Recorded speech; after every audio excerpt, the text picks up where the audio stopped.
Chapter 2: The Hunt. Before I was 2 years old, a circumstance happened which I have never forgotten. It was early in the spring.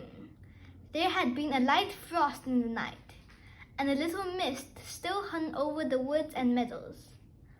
I and the other colts were feeding at the lower part of the field when we heard, quite in the distance, what sounded like the cry of dogs. The oldest of the colts raised his head, pricked his ears, and said, "There are the hounds," and immediately cantered off, followed by the rest of us to the upper part of the field, where we could look over the hedge and see several fields beyond. My mother and an old riding horse of our master's were also standing near, and seemed to know all about it. "They have found a hare," said my mother, "and if they come this way, we shall see the hunt." And soon the dogs were all tearing down the field of young wheat next to ours. I have never heard such a noise as they made. They did not bark, nor howl, nor whine, but kept on a yo, yo, oh, oh, yo, yo, oh, oh, at the top of their voices. After them came a number of men on horseback, some of them in green coats, all galloping as fast as they could. The old horse snorted and looked eagerly after them, and we young colts wanted to be galloping with them, but they were soon away in the fields, lower down. Here it seemed as if they had come to a stand. The dogs left off barking and ran about every way with their noses to the ground. "They have lost the scent," said the old horse. "Perhaps the hare will get off." "What hare?" I said. "Oh, I don't know what hare. Likely enough it may be one of our own hares out of the woods. Any hare they can find will do for the dogs and men to run after." And before long, the dogs began their yo, yo, oh, oh again, and back they came, all together at full speed, making straight for our meadow, at the part where the high bank and the hedge overhang the brook. "Now we shall see the hare," said my mother.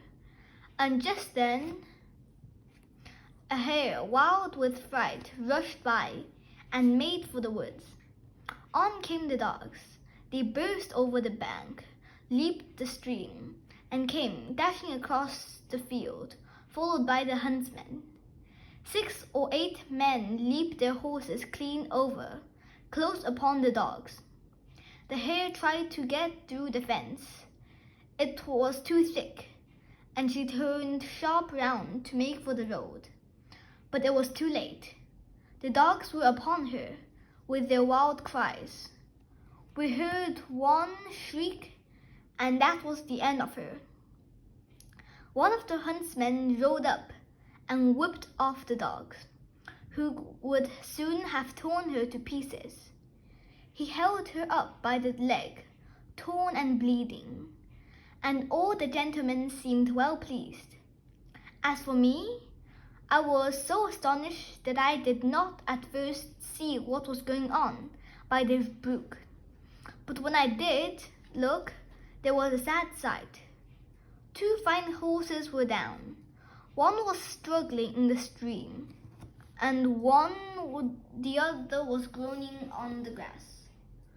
One of the riders was getting out of the water covered with mud. The other lay quite still.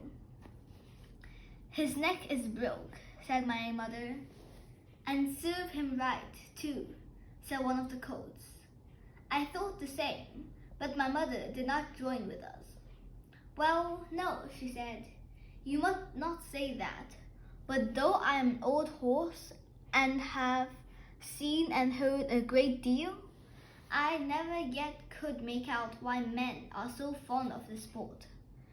They often hurt themselves, often spoil good horses, and tear up the fields, and all for a hare or a fox or a stag that they could get more easily some other way. but we are only horses and don't know." While my mother was saying this, we stood and looked on. Many of the riders had gone to the young man, but my master, who had been watching what was going on, was the first to raise him. His head fell back, and his arms hung down, and everyone looked very serious. There was no noise now. Even the dogs were quiet, and seemed to know that something was wrong. They carried him to our master's house, and I heard afterwards that it was young George Gordon, the squire's only son, a fine tall young man, and the pride of his family. There was now riding off in all directions to the doctors, to the farriers, and no doubt to Squire Gordon's to let him know about his son. When Mr. Bond, the farrier, came to look at the black horse that lay groaning on the grass, he felt him all over and shook his head. One of his legs was broken.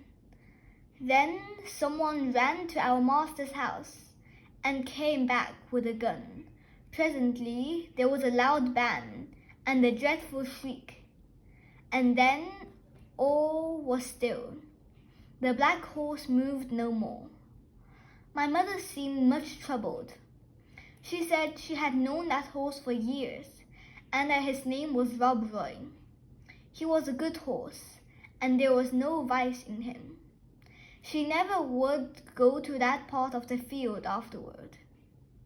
Not many days after, we heard the church bell tolling for a long time, and looking over the gate, we saw a long, strange black coach that was covered with black cloth and was drawn by black horses. After that came another and another and another, and all were black, while the bell kept tolling. They were carrying young Gordon to the churchyard to bury him. He would never ride again. What they did with Rob Roy I never knew, but 'twas all for one little hair.